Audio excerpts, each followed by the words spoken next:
Hello everyone, I'm Zoidberg and welcome to the first UKGN Network podcast of 2020. We hope you all had a great new year. Looking forward into the year ahead, this has the potential to be a fantastic year for new games. The next console generation is looming on the horizon, but that's not until the end of the year, and even before then there's plenty of exciting new titles to look forward to. The big games start to arrive in March, with Square's long-awaited Final Fantasy VII Remake, closely followed by Doom Eternal and Persona 5 Royal before the month is out. April brings us the new version of Resident Evil 3, which should hopefully carry on Capcom's winning streak, and the hotly anticipated Cyberpunk 2077. Then in May, there's a little game called The Last of Us Part 2, which you may have heard of.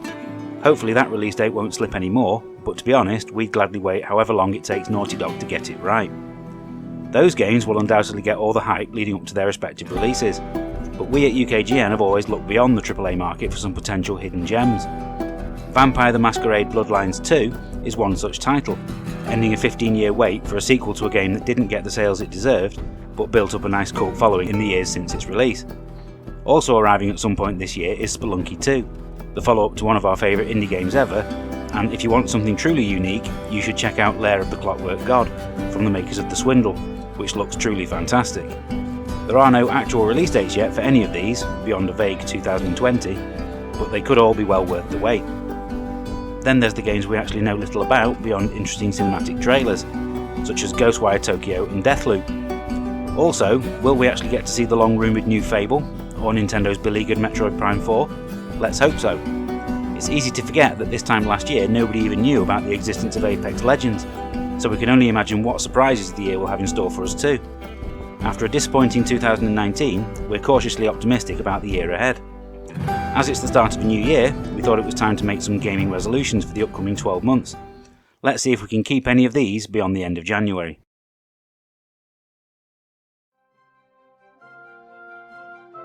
Number 1. Complete more games.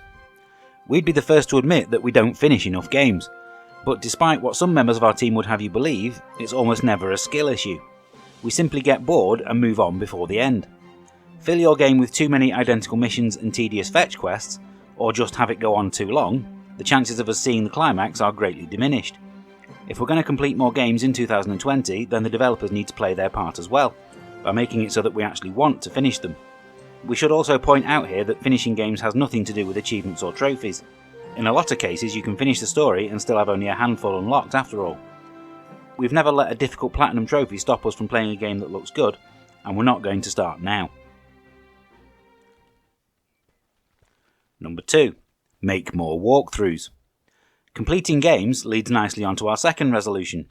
Showing our subscribers how to beat a game, usually in a single sitting, has been something that we've tried to do on our channel. For one reason or another, we've struggled to do as many as we wanted to over the last couple of years, but it's time to change that.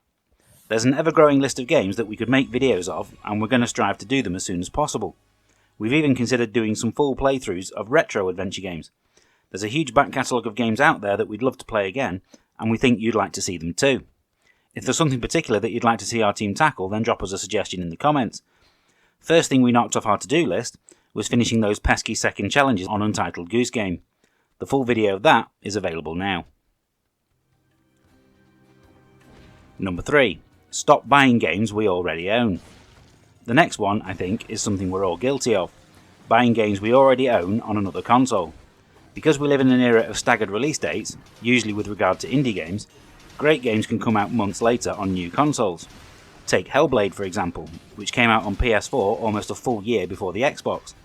And it's still better than God of War, by the way. The better the game, the bigger the temptation to play it again on another system, when in truth we don't need to. We could just go back and play the version we already own after all. Did we really need to buy Dead Cells on Switch, PS4 and Xbox? Okay, bad example, yes we did, but you get the sentiment. Games are expensive enough already, so we're better off spending our money on something new instead.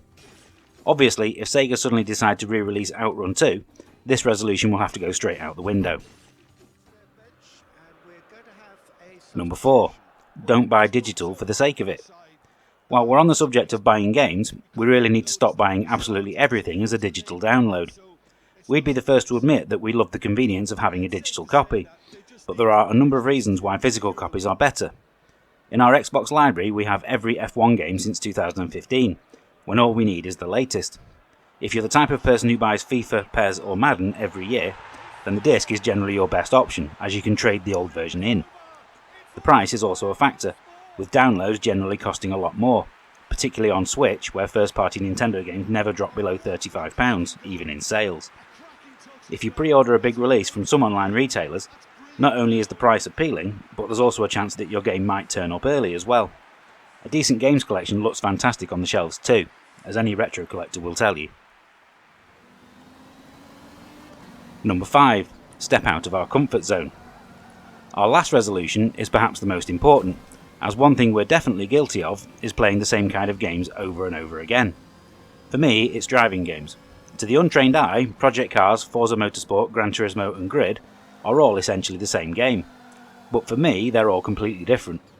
In theory, there's nothing wrong with knowing what you like and sticking to it, but we could be missing out on some real gems as a result. Now obviously, we need to be sensible about this.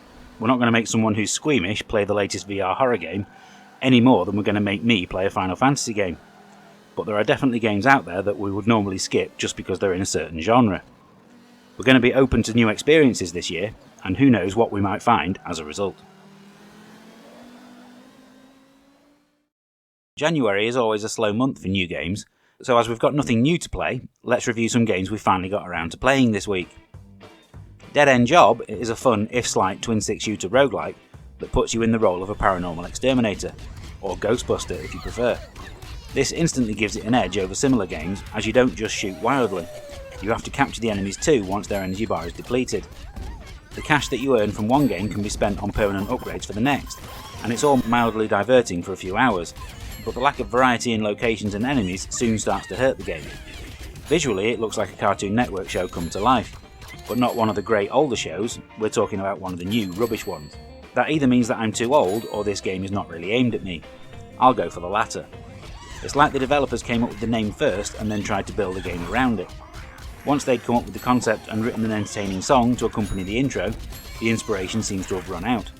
Ultimately, there's simply too many better games in direct competition with this one, and not enough going on to warrant buying it. Tools Up is a decent attempt to capture the same multiplayer fun as Overcooked, only you're now a bumbling team of painters and decorators rather than chefs.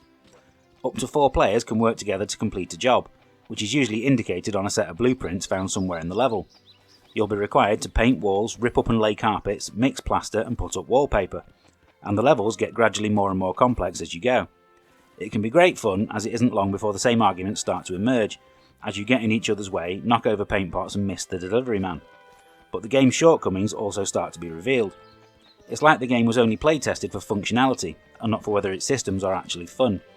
If you complete all the tasks on a level, you automatically get a 3-star rating, regardless of how well you actually performed. This means that once you've finished all 30 levels, there's no reason to play them again. Knocking points off for silly mistakes, or rewarding a speedy finish would have been easy to implement, and seriously improved the game as a result. With 2 or more players, it's well worth playing through once, but it won't stick in the memory for very long afterwards.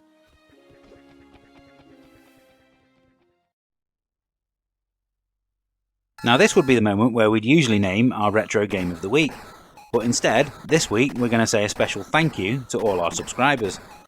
In December, our YouTube channel reached the 3,000 subscriber milestone, and to show our appreciation, we're going to give away a prize to one of our lucky followers. Last time, we gave away an Xbox game, but this time we're going to throw the competition open to everyone, no matter what gaming platform you own. If you want to be in with the chance of winning a £25 card for either Xbox, PSN, Nintendo eShop or Steam, simply comment on this video on YouTube and tell us what upcoming game you're most excited about for 2020. It's as easy as that. You don't even have to tell us why unless you want to. Every person who comments will get entered into a random prize draw, with the winner being announced on a future podcast. The competition is open to all UK residents over the age of 18. Full terms and conditions can be found over on our Facebook page. Closing date is January the 8th at 11:59 PM UK time. Good luck. That brings this week's show to an end. We hope you enjoyed it. Make sure you give it a like and subscribe to the channel if you did. We'll be back next Friday at 7 PM with our next episode, where hopefully we'll be able to tell you all about Dr. Kawashima's brain training for the Nintendo Switch. In the meantime, why not head over to Facebook, Instagram or Twitter at UKGN Network and tell us all about your New Year's resolutions. Until next time, thanks for listening, and we'll see you soon.